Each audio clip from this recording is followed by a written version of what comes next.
Log Horizon, Vol.1, Chapter 5, Part 3. Even for a debauchery Tea Party member, Nyanta had always been a player with a unique style. He was mild-mannered, and he always had a tranquil, unconcerned air about him that made him seem like a sunbathing cat. He'd brought an invaluable element of common sense to the debauchery Tea Party, which had many members who loved excitement and were prone to get out of control. Nyanta said he was an old man, and coming from him, the words had the genuine ring of mature calm to them. The voice chat function in Elder Tales meant it was perfectly possible to deduce a player's age from their voice. Although Nyanta claimed to be old, Shiroe didn't think he'd reached 50. He was more likely to be in his 40s, possibly a sober, dignified individual in his 30s.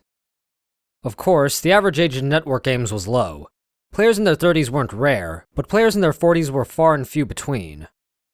This might have been what Nyanta was thinking when he called himself an old man, but Shiroe and the people around him thought differently. In this case, mature adult had nothing to do with actual age. It was Nyanta's personality and the experience evident in his words and gestures that made others acknowledge him as an adult. And when they said adult, they didn't mean the much-loathed term used by children to designate those clueless people who spoil all our fun. They meant something different. An advisor who was always there, looking out for them when they needed him. Nyanta had never hesitated to lend a listening ear to a conflicted friend or troubled group member. Although he wasn't overbearing in his help, his calm voice made players feel as though they could tackle even problems that seemed insurmountable, and his younger companions had real respect for him. His nicknames Captain and the Retiree had been friendly gestures from the group as well. The debauchery Tea Party had been a simple gathering of players, not a guild. Many of its members had been unaffiliated, but of course there had been several who were members of guilds of all stripes. However, as a rule, large, well-regulated guilds didn't like their members mixing too freely with outsiders.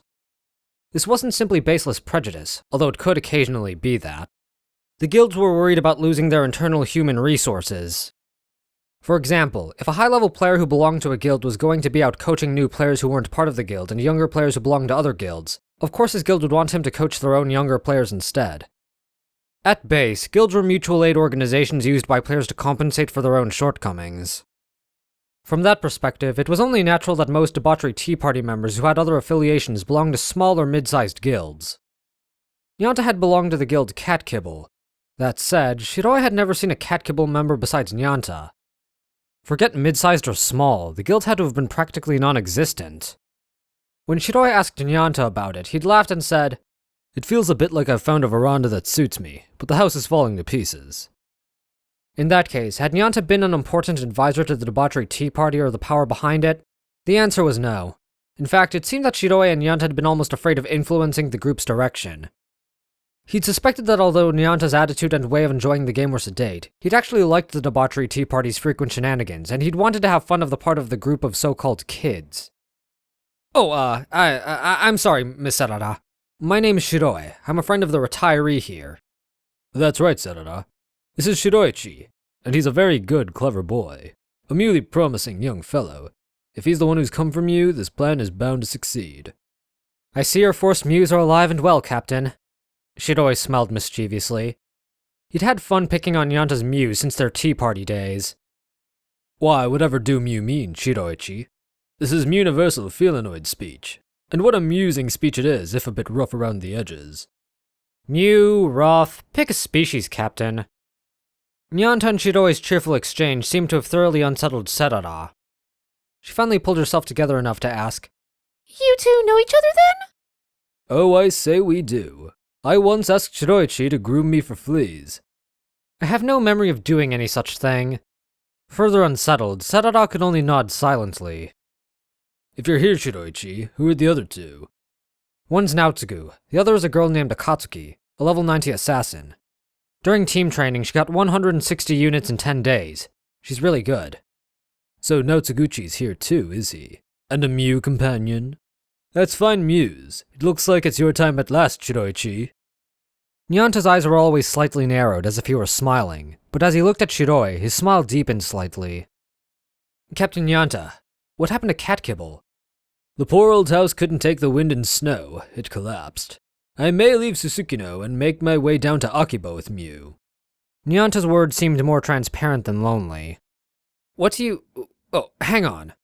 Just as Shiroe was about to ask what he meant, a soft chime sounded in his ear.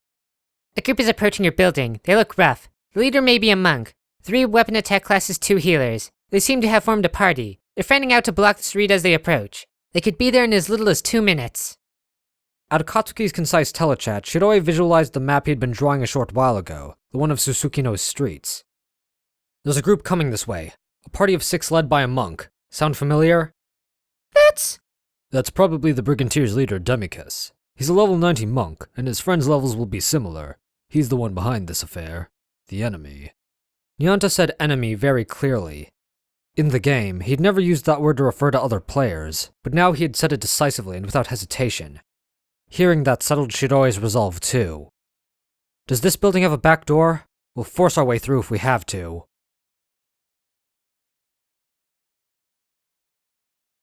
To read along with audio light novel Log Horizon or to read on your own time, buy the light novel.